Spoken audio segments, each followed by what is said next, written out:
नगरीय प्रशासन मंत्री भूपेंद्र सिंह ने राजधानी भोपाल में अच्छा चावल गायब कर निगम को घटिया चावल भेजे जाने के संबंध में भोजताल की नगरीय संवाददाता को बताया कि इस चावल घोटाले की ईओडब्ल्यू जांच होगी। निश्चित रूप से यह बहुत ही गंभीर विषय है। इंटेलिजेंस के द्वारा तत्कालीन मुख्यमंत्री कमलनाथ को यह अवगत कराया गया था कि प्रदेश में बड़ी मात्रा में बिहार से और अन्य स्थानों से घटिया चावल आ रहा है और उसके बदले में अच्छा चावल यहां से भेजा जा रहा है। यह बात उस समय के मुख्यमंत्री को सोचना चाहिए थी, परंतु उस समय कोई कार्यवाही नहीं की गई, न ही कोई ध्यान दिया गया, जिसके कारण यह घटिया चावल जनता तक पहुंचा। इसके लिए पूरी तरह से कमलनाथ सरकार की लापरवाही या मिली भगत थी, जिस कारण ये चावल प्रदेश की गरीब जनता तक पहुंचा।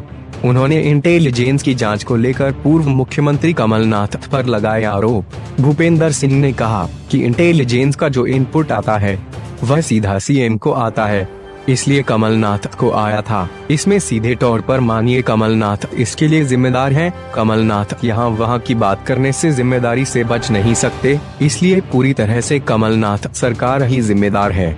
इसके लिए कमलनाथ को और कांग्रेस पार्टी को प्रदेश की जनता से माफी मांगनी चाहिए। भारतीय जनता पार्टी के नेताओं के दौरे को लेकर कहा, भारतीय जनता पार्टी के नेताओं के दौरे जब से उपचुनाव घोषित हुए हैं उसके पहले से चल रहे हैं। सभी नेताओं के कार्यक्रम हो रहे हैं। उसी के अंतर्गत नरेंद्र सिंह, सिंधिया, वीडी शर्मा सहित सभी नेताओं के दौरे कार्यक्रम चल रहे हैं और मुख्यमंत्री आज से लेकर 17 तारीख तक लगातार प्रदेश के सभी विधानसभा क्षेत्रों में दौरे पर जाएंगे। पूर्व मुख्यमंत्री कमलनाथ के ग्वालियर दौरे को लेकर कसा तंज।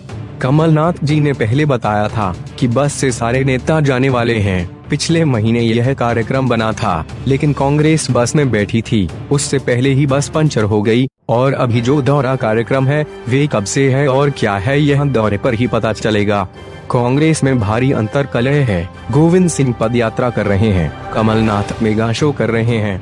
कांग्रेस की यह अंतर कलह मेगा शो में देखने को मिलेगी। कांग्रेस पर लगाए आरोप। कांग्रेस ने इस देश में भ्रष्टाचार की संस्कृति को जन्म दिया है। स्वर्गीय अटल बिहारी वाजपेयी की सरकार को मात्र एक सांसद के कारण प्रधानमंत्री पद से इस्तीफा देना पड़ा था। उस समय कांग्रेस ने किस तरह से खरीद फरोख्त की थी, ऐसे अनेक उदाहरण पूरे देश में है। कांग्रेस की यही संस्कृति है और जिसकी जैसी संस्कृति होती है वह बाकी के बारे में भी ऐसे ही सोचता है। नगरीय निकाय चुनावों को लेकर भूपेंद्र सिंह ने कहा, नगर निगम चुनाव की प्रक्रिया चल रही है, वार्डों का आरक्षण भी हो रहा है। जैसे ही चुनाव समाप्त होते हैं माननीय मुख्यमंत्री जी से बात करके नगरीय निकाय चुनाव कराए जाएंगे। बेरोजगारी को लेकर कांग्रेस पर लगाए आरोप। भूपेंद्र सिंह ने भोजताल की नगरीय संवाददाता से कहा कि पहले मैं तुमसे पूछना चाहता हूं कि चुनाव के समय जो कांग्रेस का घोषणा पत्र था उसमें कांग्रेस ने 4000 रुपए की रोजगारी भत्ता देने की बात कही थी। वे 4000 रुपए उन्होंने 1.25 साल तक क्यों नहीं बांटे, यह बताएं। अतिथि शिक्षकों को लेकर कहा, अभी इस विषय में कुछ कहा नहीं जा सकता है। अभी उन्होंने अपनी मांग रखी है, सरकार विचार करेगी।